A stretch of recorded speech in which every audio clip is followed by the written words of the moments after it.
ভালো যায়।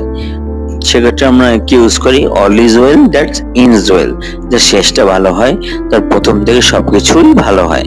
এবং last but not the least, চকচক করলেই সোনা হয় না, all the glitters is not gold, যেটা আমরা আগেও পড়েছি, খুব ইম্পর্ট্যান্ট, আমরা প্রায়ই এটা ইউজ করে থাকি।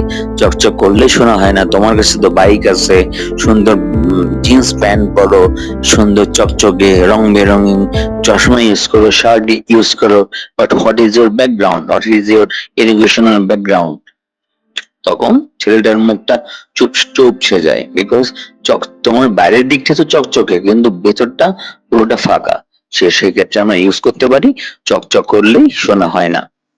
সো এই কমন ফ্রেজ গুলো জেনে রাখুন, এবং রেগুলার লাইফে যদি ইউজ করতে হয়, বাংলায় না ইউজ করে অ্যাডভান্স ইংলিশের মতো আমার সাথে এসজে প্লাবন চ্যানেলের সাথে এই পরামর্শগুলো নিয়ে ইংলিশে ব্যবহার করুন, এবং নিজের ইংলিশকে জিরো লেভেল থেকে অ্যাডভান্স লেভেল পর্যন্ত নিয়ে যান।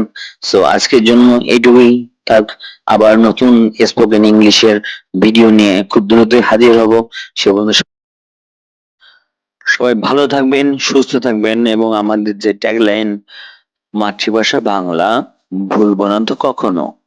ইংরেজি এ to Z solution O IELTS এর জন্য এসবি প্লাবনের হাত ছাড়বো না তো কখনো।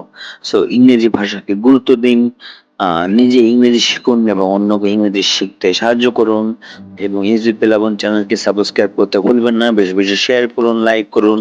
আপনাদের ভালোবাসা, দোয়া, আশীর্বাদ, এটাই আমার একমাত্র প্রাপ্য, আর কোনো কিছুই না।